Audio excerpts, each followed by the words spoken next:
Hi, everybody. I see a few people hopping on now.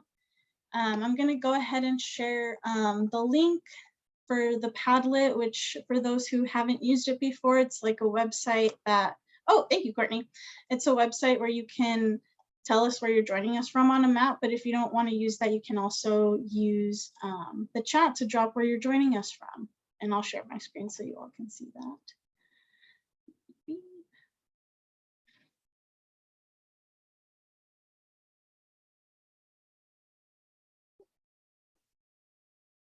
So we'll see where people are joining us from today. And again, you can feel free to drop it in the chat. We'll get started in about 4-ish minutes. I see some folks putting stuff in there. We have some folks joining us from, I believe that looks like North Carolina. Let's see, we also have people in the chat sharing where they're joining us from. We have Shannon from Nashville, Tennessee. We have Brooke, who's one of our policy interns, joining us. I believe WI is Wisconsin. I'm so sorry that I don't the acronyms. That is my one downfall, is always the acronyms. We have Cheryl joining us from Virginia. We have Aaron Shaw joining us from Polk County, Florida. We have Jacqueline joining us from Chicago, Illinois, Heather from Austin, Texas. We also have some more entries on the big map. We have some folks joining us from DC, probably some coworkers and also folks who live in that area. We have somebody from Connecticut and somebody from Milwaukee or Wisconsin. And then Courtney just dropped the link to put your location in the map again.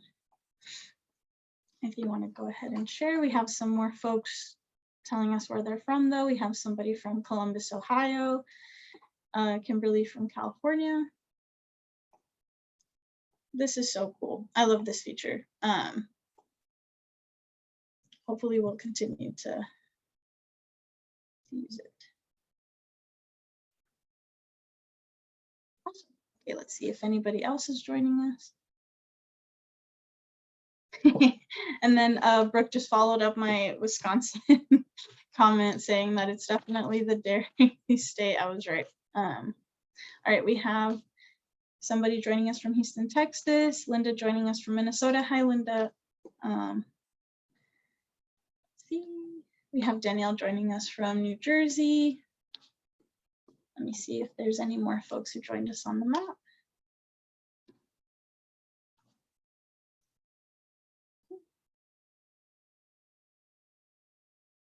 All right, we have Renee joining us from Brooklyn, New York.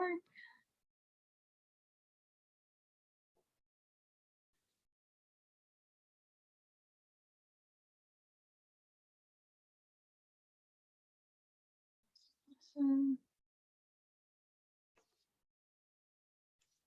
We have Marsh joining us from Fairview, Oregon.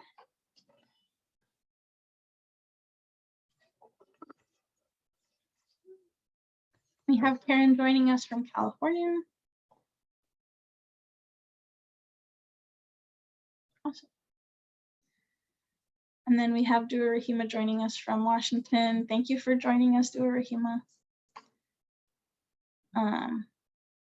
Cool. Okay, it seems like it's kind of slowing down in the waiting room, so we'll just go ahead and get started now so we respect everybody's time. Cool, cool, cool. So thank you again for joining Tenant Talk Live today. We'll go ahead and get started. And for those that are joining for the first time, my name is Sid Betancourt and I use she, her pronouns. And I'm a housing advocacy organizer with the coalition. And again, just so that everybody knows where they're at, this is Tenant Talk Live, and we provide opportunities for tenants and residents to connect with one another and with NLIHC and kind of learn about best practices about influencing federal housing policies and how to lead in their communities. Today, specifically, we'll be focusing on experiences from some tenants in Ohio and Hawaii who will be sharing their personal experiences advocating against rising rents and discussing how promoting a living wage can advance the fight for affordable housing. We'll also be joined by research analyst Emma Foley, who will be joining us to provide some information on the work that NLIHC does in this space on this particular subject. And then we'll provide some time for Q&A closer to the end of the webinar. And I'll also be providing some more updates at the end about policy and also some of the NLIHC work that we're doing that relates to you all. But before we get started, I just quickly want to go over some basic logistics for the webinar. The session is being recorded and it will be uploaded to our YouTube channel later this week. So if you know of folks who weren't able to make it today, feel free to share it with them afterwards, but I'll also send that information in a follow-up email that you will be receiving later this week. If you have any questions, please feel free to use the Q&A feature, which you can find at the bottom of your screen, which is usually located next to the chat feature. And then please feel free to use the chat to share your thoughts. And I will be, again, sending up the follow-up email later this week. And then if you're participating on the call and if you would like to be unmuted at any point, please feel free to raise your hand. We just ask that you stay on topic with today's theme and make sure that you take a step back if you've participated a lot more than others, just so that you give a space for those folks to share their thoughts. And now I want to turn it over to Emma Foley, our research analyst, to talk a little bit more about our publication Out of Reach and NLIHC's work in addressing the long-term housing affordability crisis. Thanks, Sid. As Sid said, I'm Emma Foley. I'm a research analyst here at NLIHC and use she, her pronouns. I just wanted to give a quick preview of our annual Out of Reach report, which I think speaks to some of the key themes that we'll be talking about at this 10 o'clock. And this year's Out of Reach report will be released on July 28th in about 2.5 weeks. And so the report Out of Reach NLIHC has been publishing for about 30 years and estimates the wage that a renter would need to earn to afford a 2-bedroom apartment in every state, county, and metropolitan area. As you might expect, every year the estimated housing wage gets more and more out of reach for renters because as housing prices continue to increase, many wages and fixed incomes do not keep pace with these increases. This year's report focuses on the record increases in rental prices that have occurred over the last year, as well as the trade-offs that many renter households are facing amid inflation and increasing prices on many household necessities like food and gas. This year's report will also includes experiences of renters who recently faced a rental increase and speaks to the impact that these increases have on renters and their families. The report also provides long-term policy solutions to bridge the gap between wages and affordable housing. That includes things like increased investment in the creation and preservation of affordable housing, universal housing choice vouchers, an emergency stabilization fund, and increased renter protections. I know that our guest today will speak in detail about these issues, so I will keep it short. But again, it looks like Courtney put the link in the chat for the Out of Reach website, and that will be all updated on Thursday, July 28th with new data for 2022, along with interactive tables and charts for each state. And so with that, I'll pass it back to Sid to introduce our guest speakers. Thank you so much, Emma. And now I'll take this time to introduce our panelists. And today we're going to be joined by Damon Blanchard, a tenant advocate in Columbus, Ohio, who is advocating against high rent increases in his building. And we'll also be joined by Jhoe Rosales from Honolulu, Hawaii, to discuss his advocacy for living wages in Hawaii. And I'll go ahead and give the floor to Damon Blanchard first to discuss his experience, and then I'll kick it off to Jhoe.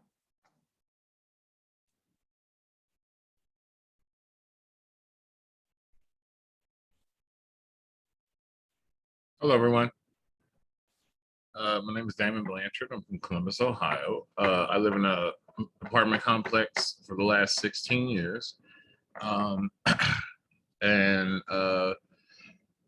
apparently corporations are buying up everything around our neighborhood, and or not just neighborhood, but within our city, and controlling the rent prices. So got to the point where they doubled my rent, and I'm on a fixed income right now, so I'm not allowed to, I can't work, and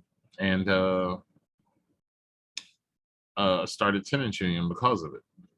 I went door to door, knocking on doors, talking to my neighbors, to see exactly what people's issues were, what they were dealing with, kind of living conditions that they actually were living in. We do have pests. It wasn't bad until about, let's say, I lived here for 8 years before it started. So about 8 years ago. Now it was getting worse. Our building had fell into disrepair, basically. The people bought our complex is a company out of Israel. So it was basically saying that corporations are more important than, and their bottom line is more important than protecting the tenants' rights. So I started to go to city council meetings and speaking to them. I networked through some of those people. I've joined other nonprofit organizations that are also advocates for tenant rights and rent control, whatnot. But recently they passed a bill, HB 430, in our state, that actually says that no city, municipality, or township can actually have a rent control or rent stabilization now. So it gave me the impression as such that the governor doesn't care because he signed off on it. Most people don't, as far as I'm concerned. Sorry. And it's pretty sucky. That's pretty much the way it is right now. There are not corporations, excuse me. There are some landlords that haven't raised their rent, but usually those are mom and pop places, I found out. But most of the corporate rental companies have increased the rent for some people over 40%, which is ridiculous. Nobody should have to pay more than 30% for rent. 30% at the highest. If you choose to pay more, that's up to you. But when you don't provide or have housing that is in the lower end market, basically, even if you make minimum wage, people basically have no place to live anymore. So that's my research, and basically you just have to. It gets kind of depressing. It gets a little frustrating to have to deal with this, and that's about it. Thank you so much for sharing, Damon. And there are some folks in the chat that also kind of express their empathies as well. We have Aaron saying, keep praying, trust me, I feel ya, change happens. I'm here. And then we just had a few folks also kind of reiterate the point that, 30% would be great, would be perfect if that was the case for everyone. But as we've seen throughout the country, especially within like the past few years, that hasn't really been the case for folks. Let's see, we also have a lot of people thanking you in the chat for sharing your experience. And then we did have, I don't necessarily know if it's a question, but I think just somebody also commenting in the Q&A saying that they lived in Brooklyn, New York, where everybody was talking about affordable housing, but affordable housing in New York City isn't affordable because the median income starts at $66,000, and kind of just asking how folks on fixed income or low income are going to get these apartments. And there's also been like a rise in rent stabilized apartments. Has that also been the case in Columbus from what you've seen? Not just in your building, but like in general? Actually, yes. Some of my friend of mine actually lives in Section 8 housing. Her rent actually went up. I believe they said that they are going up to just to, I think it went to 1,200, 1,400 now. And she started out paying 7. That's been 8 years, but you know, basically she was paying 9 and then it jumped up within the last 2 years. Let me oh yeah. I'll answer you. What keeps me motivated? Basically, just when you go to city council sometimes, and you know you speak to people. Of course, you're getting a runaround. I think from some people, it's you could tell that they're when you talk to certain people, it's about money, and that's all it is. It's like it's basically just being greedy. It's all corporate greed. To answer the question. But yeah, to keep my neighbors organized, sometimes it's really frustrating because not everybody likes to. They get scared, and when they're scared, they lose their minds. They don't know what to do. They just give up. Basically, they're like, I'm just gonna move, or I'm gonna go and see if I can live with somebody else. But you shouldn't have to do that. I'm 46 years old. So there's no way that I want to live with my father if I don't have to. I mean, or my mother or whatever. But I don't want to have a roommate. You know, I mean, I've been doing this on my own for 20 some years now. So I've had roommates, but basically I paid the rent because they were unreliable at times. So, but yeah, now, yeah, these as far as the subsidized housing, though, as you asked, yeah, their rent's going up too. But not everybody accepts the housing vouchers either, and that is a problem. If they make it a rule where landlords have to accept third-party incomes, then they have no choice. You know, I mean, yeah, but what they'll do is they'll raise it to the point where, like, they're basically there's nothing left out of their Section 8 or whatever, and then they may have to pay more. My friend actually found that out. And then the fact that you have to pay $200 just to apply for an apartment now, that's ridiculous. That comes like who wants to? That's why people want to stay where they're at. That's why people don't want to fight. You know what I mean? Fight for rent reductions and stuff, or you know, raise heads. They don't want to raise heads and you know, stay in the limelight or anything. I mean, I didn't expect to, but yeah, it's they're scared. That's that's the only thing I can think of. Or they're uneducated in the situation. They don't know their rights. A lot of people don't know their rights, and that is a problem as well. And they're not going to tell you. Yeah, most certainly. And I think that's kind of like where the importance of like organizing comes in too, is just getting to make sure that everybody knows their rights. But even then, it's like it varies location by location too. Let me make sure I'm not missing anything in the comments, but I did have a question for you as well, kind of just like on the topic of organizing and on the topic of keeping your neighbors motivated. Like what advice would you give folks who might be a little bit nervous about starting like tenant unions in their communities? Well, what you do is you start out with flyers, basically. See how many, and you know, set up an email. Start with flyers. You know, start handing out the information, post the information, local information, and whatnot. On your flyer for assistance, the assistance that you can do, attorney general's numbers, city attorneys, the mayor, and anybody, basically anybody. Go to city council. That's pretty much where I kind of started. Call the news.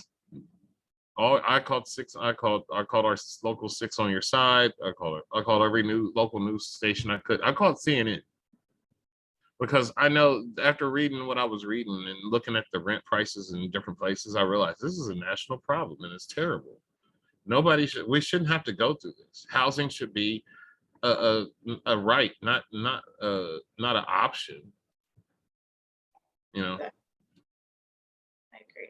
And thank you again for like doing that outreach too, because I know it's not easy to always put yourself out on the spot, but I'm sure there's a lot of folks in the same situation as you that really appreciate that you're doing that. There are. Yeah.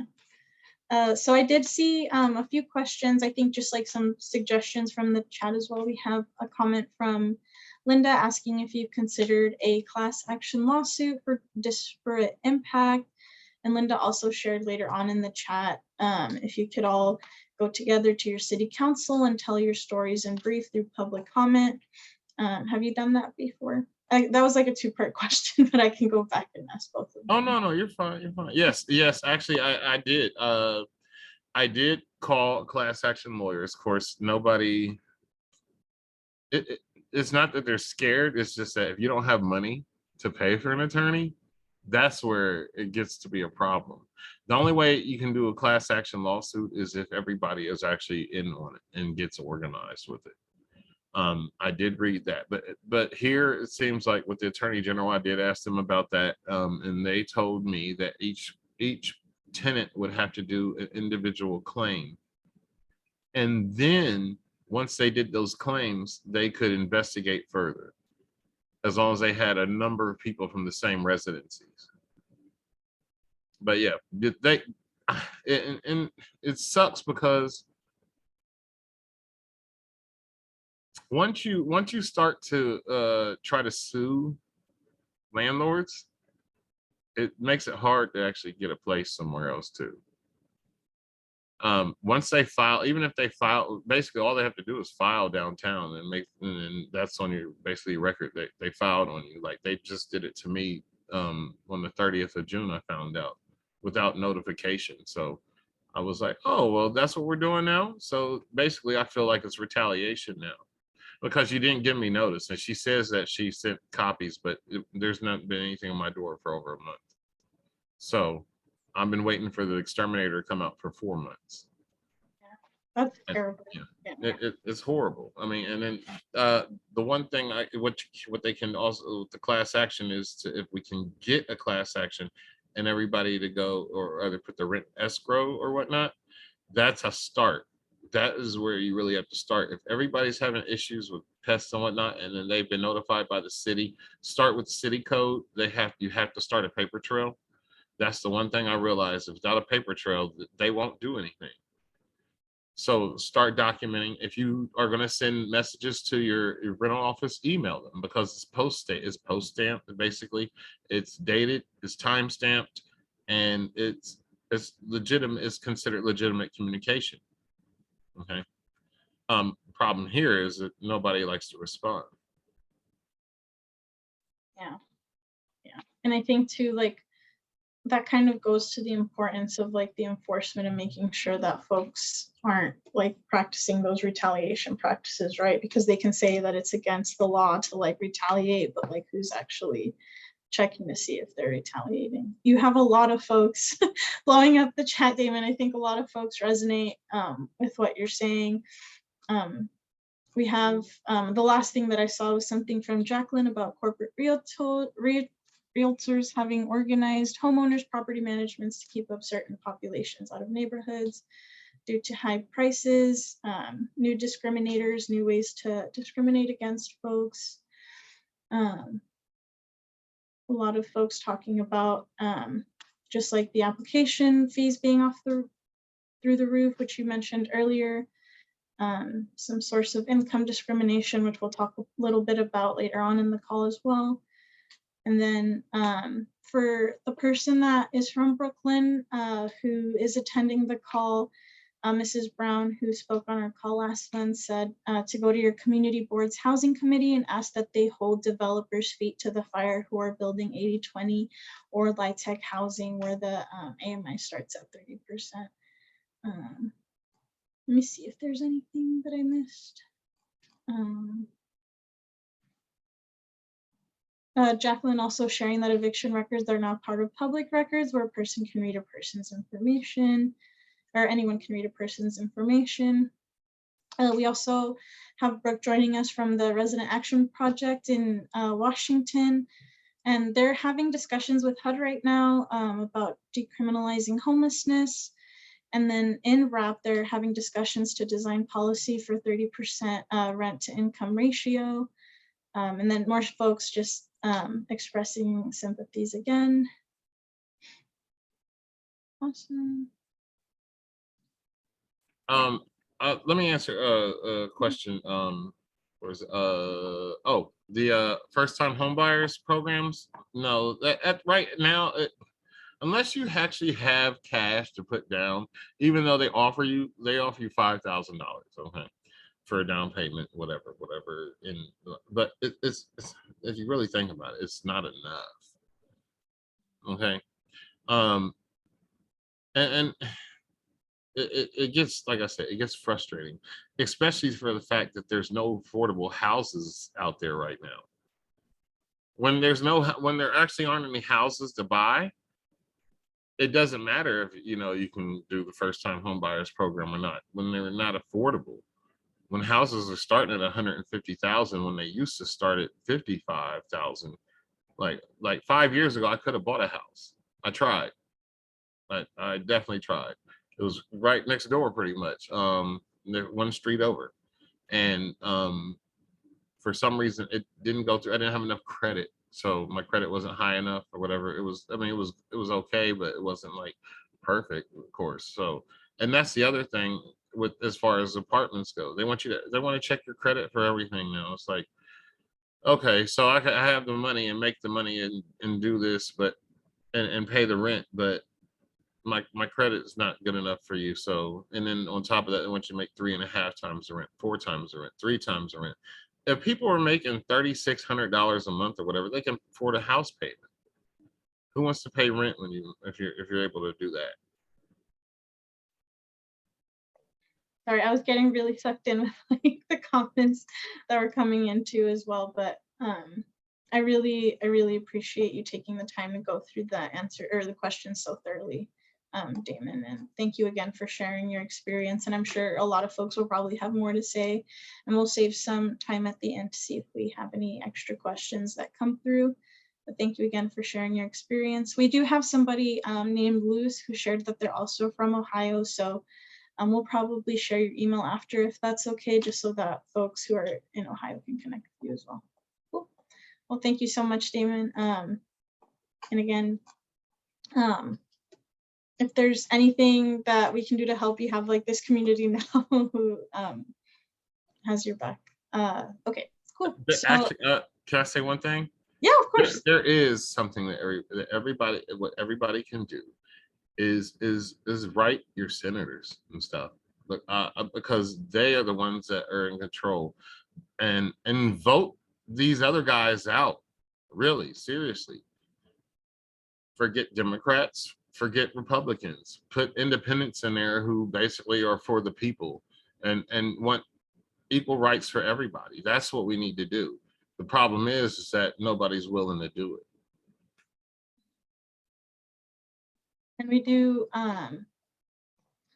have Courtney on the line too. I'm not going to put you on the spot, Courtney, but she does run our campaign for Our Homes, Our Votes, who also does like a lot of nonpartisan work for that voter engagement and candidate engagement as well, and getting out the vote and stuff. So if y'all have any questions about that work, we definitely have those resources too. And I'll talk a little bit more about a publication that we're putting together about that kind of stuff too. But yeah, really important point, Damon, and I agree. It's important to get your voice out and talk to elected officials too.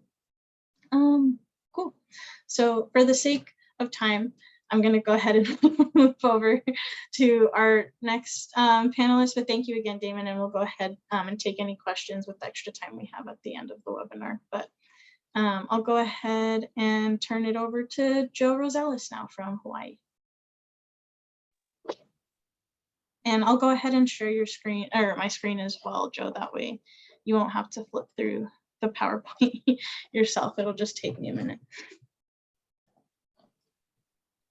All right, thank you, Sydney. I look forward for this webinar, and I would like to share all of you about the living minimum wage in Hawaii and how does it impact to many people in Hawaii overall. So if you can see here in the picture on the bottom right, this is a shirt. It's called Living Wage Hawaii, which I'm actually wearing this right now, which is just to represent why I became part of this movement. And I will show you in the next slides in a few. All right. So the Hawaii's current minimum wage is $9.25 to $12 per hour. And so right now it's $10.10 for this year. And if you notice on the picture on the left, it shows the notice to employee that how minimum wage has been increases every year. And it was $7.25 per hour to $10.10. And on the picture on the right, you see 2019, 2020, it it shows the $10.10 in the last 2 years. And it's very ridiculous because there were complaints from people where, how long how long does the minimum wage increases for the past 3 years, and people just wonder how how's it impacted to in the majority of people in Hawaii overall. Next slide.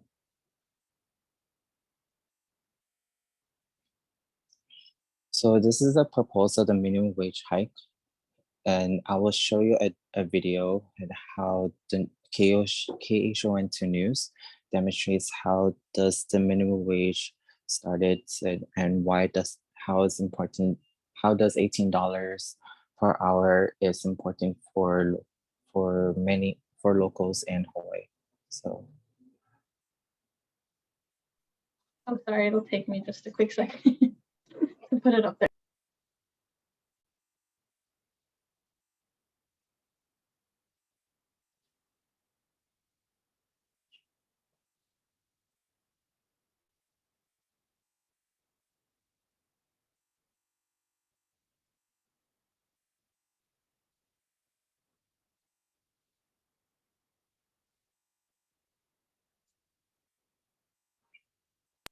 So sorry, I got an ad, but I couldn't skip. I'm so sorry. I'll go ahead and I'll share it now. Thank you all for your patience. There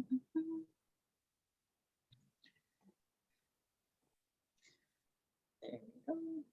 Almost double Hawaii's minimum wage by 2026 is under consideration by state lawmakers. And if passed, the pay hikes would come in steps. Bryce Moore has our story. Hawaii's minimum wage sits at $10.10, but Senator Brian Taniguchi wants it to be at $18 in just under 4 years. It's an increase the senator says is long overdue. And so Hawaii used to be kind of at the forefront of some of these, progressive labor type issues. And this one we felt was one that, we've fallen way behind. The proposal would increase Hawaii's minimum wage to $12 in October, $15 in 2024, and $18 in 2026. Taniguchi says the gradual increase is easier on employers than one large jump. My sense was that we needed to do it in chunks, in steps, because it is hard on employers. The Hawaii Restaurant Association says while eateries have recovered since the pandemic first hit, the bill may be too ambitious. But it's nowhere near what we were 2 years ago, pre-pandemic. Most of our people, I will say, is probably way more aggressive than something that we would like to be able to see and that we could handle and absorb. Now, the Restaurant Association put out a brief survey for businesses to give feedback on how the increases will impact them. We'll have a link on our website, khon2.com. Bryce Moore, KHON2 News, working for Hawaii.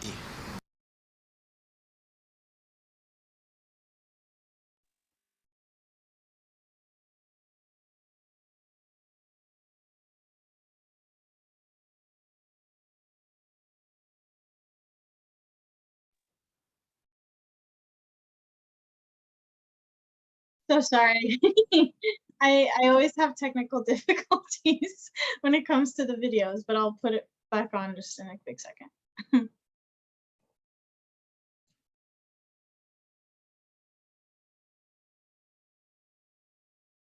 Cool, you should be good to go, Jhoe.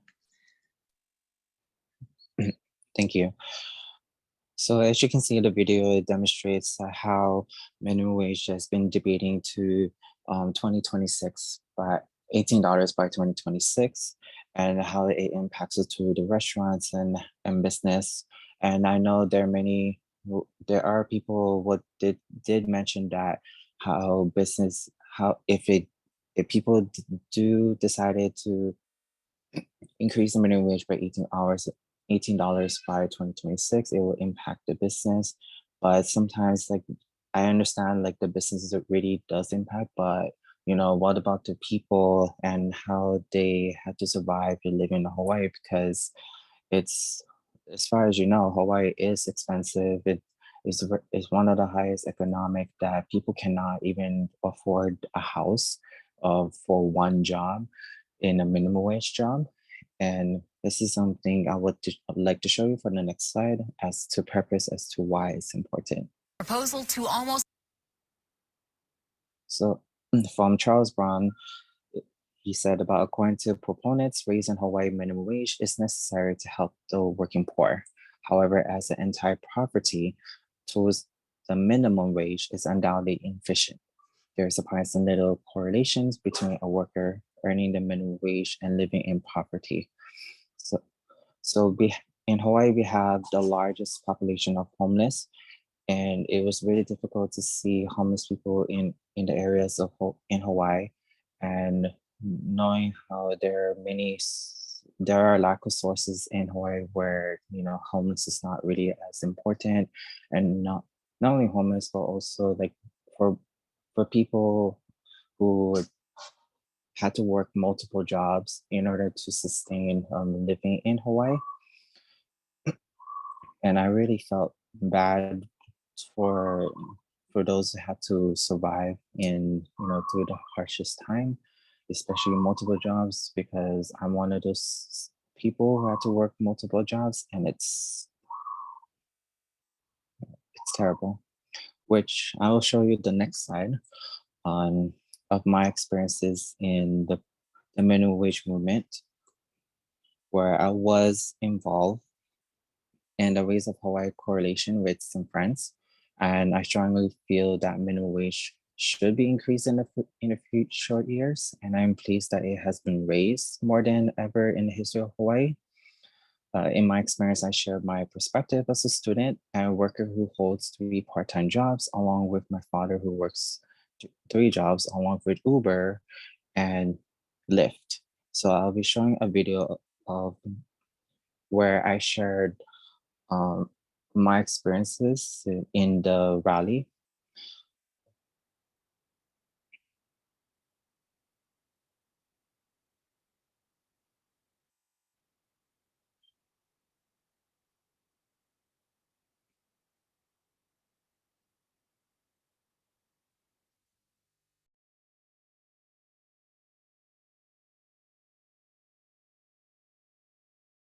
Took their causes to the state capitol this morning, just a day after the capitol reopened to the public.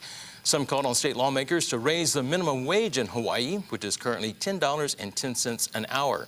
Senate Bill 2018 proposes to increase the state's minimum wage to $12 an hour by October, $15 an hour in 2 years, and $18 an hour by 2026. A worker at today's rally says he can't afford living in Hawaii on minimum wage and has to work multiple jobs. Jobs is very exhausting, like causing stress and burnout day to day. And plus, I'm a student attending Richmond Noah and as a pre-social work. And I really wish that taking one job will make my life a bit easier. SB 2018 has advanced beyond the Senate and cleared its first reading in the House. Some business owners oppose the bill, arguing the hike is too much too soon. Others predict some workers will lose jobs if the minimum wage bill is passed, as businesses may seek to cut losses.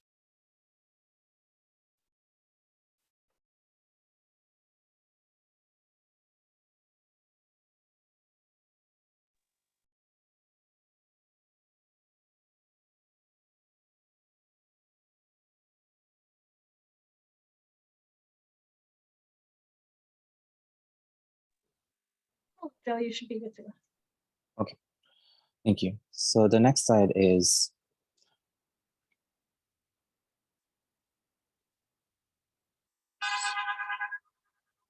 so Hawaii's because of after the rally that's happened in 2 weeks later after the rally, the government decided the people in the legislature decided to pass the minimum wage to $18, and instead of 2026, it passed through the year of 2028, where where it mentions that Hawaii minimum wage increased after lawmakers in both chambers passed the bill in early May 2022, and eventually brings the state rates to $18. House Bills 2510 recently signed by Governor Ige calls for gradual increase to minimum wage in Hawaii. And the state will hit $18 mark in 2028. Although 2026 it's way too early, but I feel as 2028 it's totally satisfied because it's, I think people are willing to be patient towards of hope. I wish that people are willing to be patient to wait in that moment where $18 will be increases, and it will help locals in Hawaii to live sustainably, even if it's a single job or not. But I do say it takes it. I honestly I feel very proud to be part of this rally, and I want to thank Christy and her friend Jessica to be part of and invited me to be part of this rally, and I'm willing to share my experiences, although the speech from the rally was were cut short, so it was very and it's something that I would never forget the experiences, and it developed so much confidence within myself and public speaking, because I'm not a social person, so it's really hard for me to speak to hundreds of people to share sharing the message. But I'm very honored to be part of this movement. So thank you.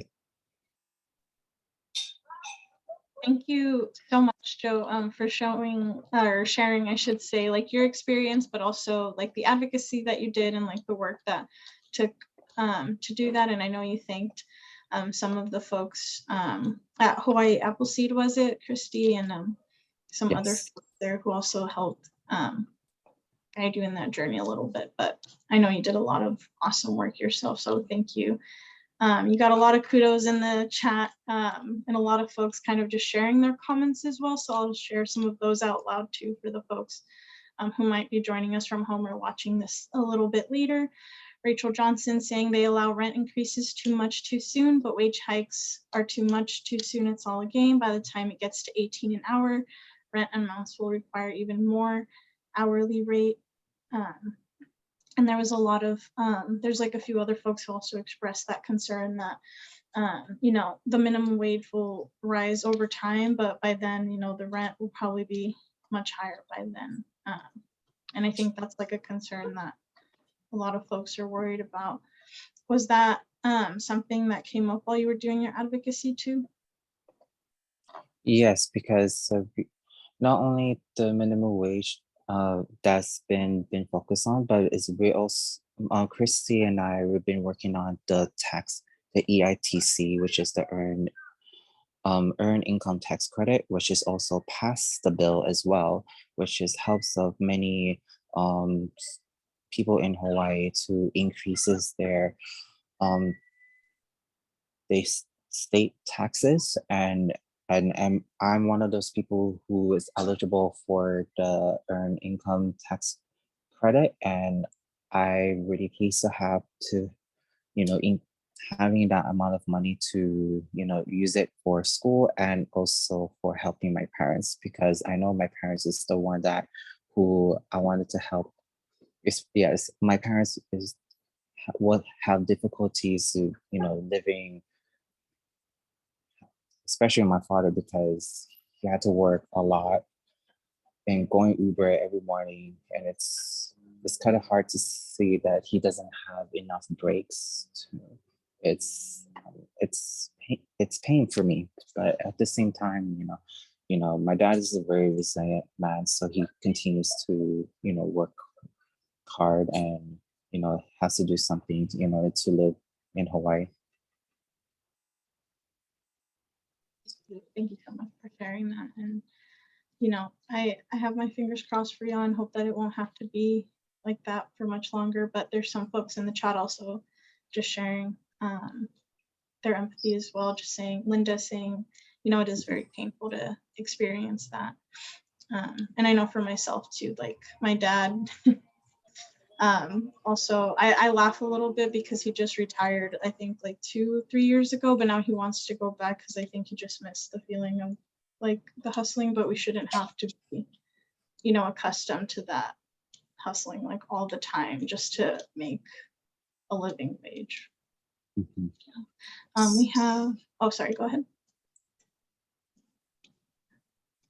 No, I'm just looking at the Q&A if there's any questions.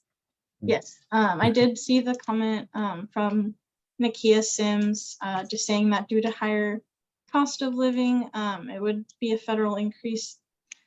A federal increase would be less effective in places like Hawaii, New York, LA, etc., places with a higher cost of living, and any advocacy around universal income in some states have started. They were funded by things like foundations and other alternative funding. So that might be like another solution for places that have high costs of living. Yes. I don't know if you had anything else you wanted to add to that as well. No pressure for you. Yeah, I don't have it. No worries. I did have a question for you as well. I don't see any more questions. I think just a lot of folks sharing their comments and also sharing that, based on, income is a big part of like the affordability crisis of housing. Yes. Cool. I just wanted to make sure I didn't miss anything. So, Jhoe, from your perspective, I guess kind of tied to that comment that I just made, how would you say that both like fighting for a living wage is also kind of intersects with like advocating for affordable housing?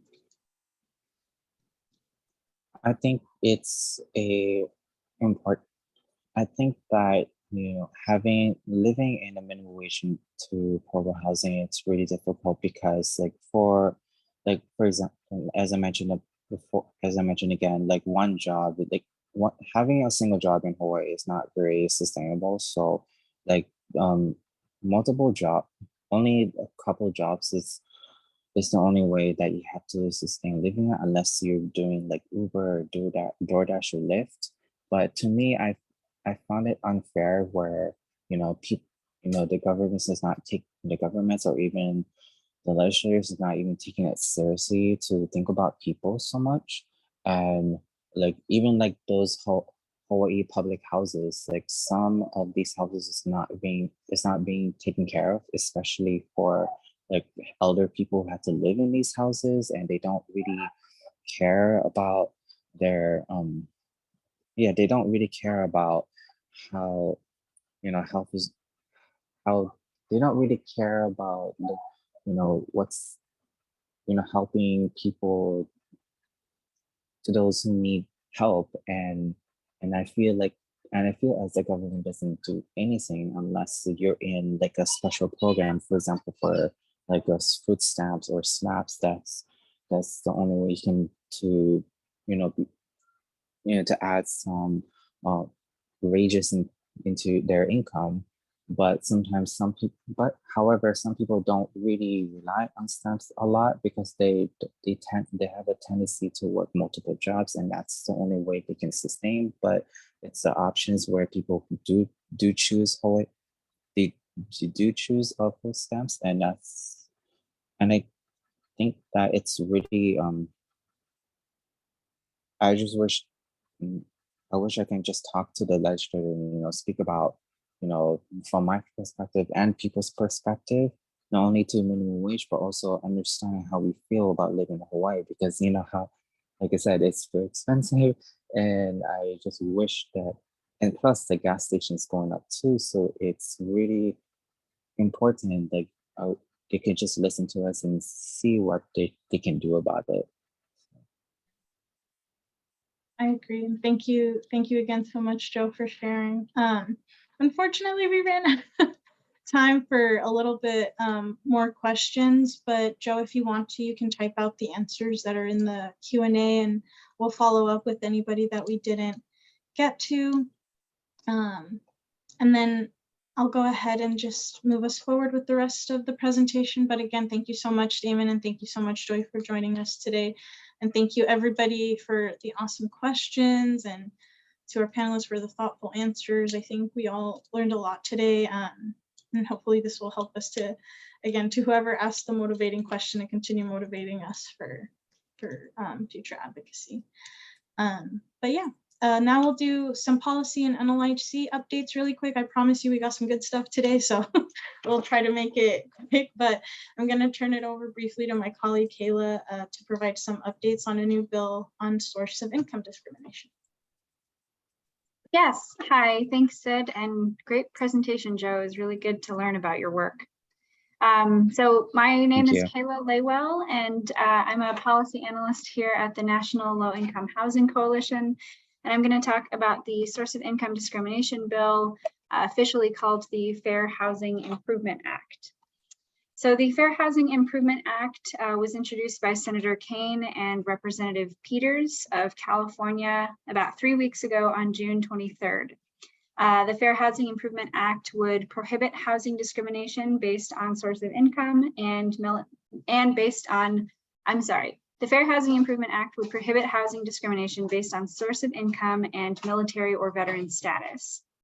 As many of you know, rental assistance like housing choice vouchers are crucial for health, educational outcomes, children's long-term success, racial equity, but too often landlords discriminate against households receiving rental assistance, such as housing choice vouchers or HUD-VASH vouchers, leaving these households with few options for where to live.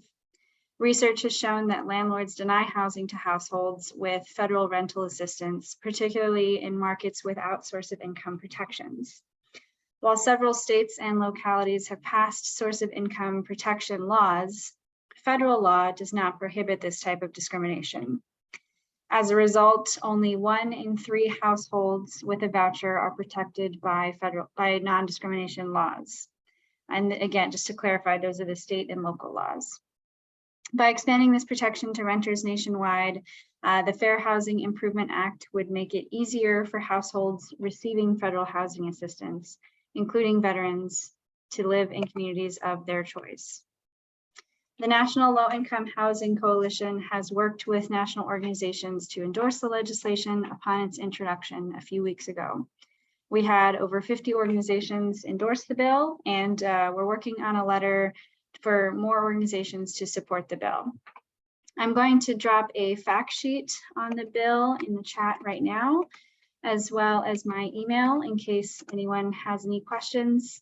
I'll leave it there. Thank you, Sid. Thank you so much, Kayla. And then we have one more policy update. So I just want to share that HUD is seeking public comment for the national standards for physical inspection of real estate, which is really long, but it stands for INSPIRE.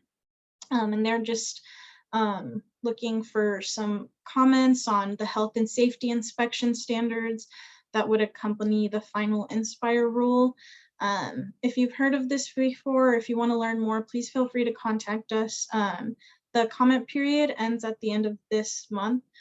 So if you live like in public housing or HUD subsidized housing and you want to give your comments on things like smoke alarms, carbon monoxide alarms, fire labeled doors, guard rails, handrails, mold-like substances, potential lead-based paint hazards, and just the structural system of the building in general.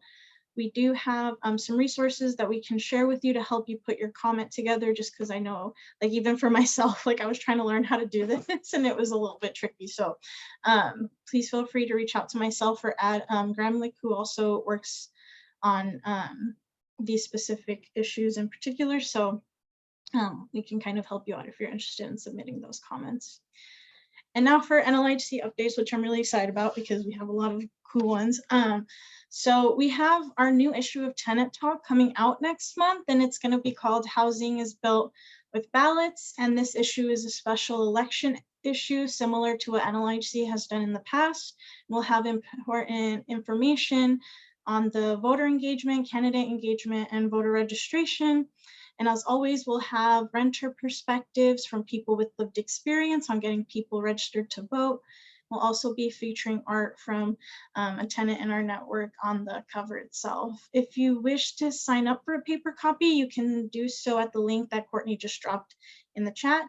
And the deadline to sign up for a paper copy will be July 29th, which is the last Friday of the month. And it'll be mailed out in mid-August. So hopefully you'll receive it before the end of August, if not early September. But the purpose of the deadline is just to get it out to y'all sooner. So hopefully that'll help with the delays that we've experienced in the past.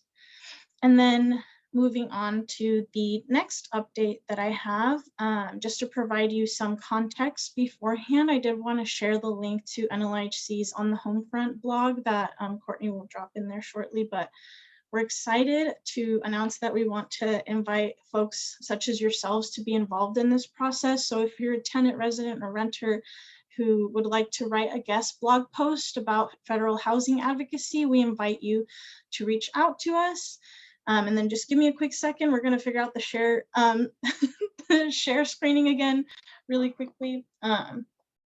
But I just wanted to share really quickly that we plan on having regular guest contributors approximately like once per month to the blog beginning this fall, and we look forward to working with those that are interested.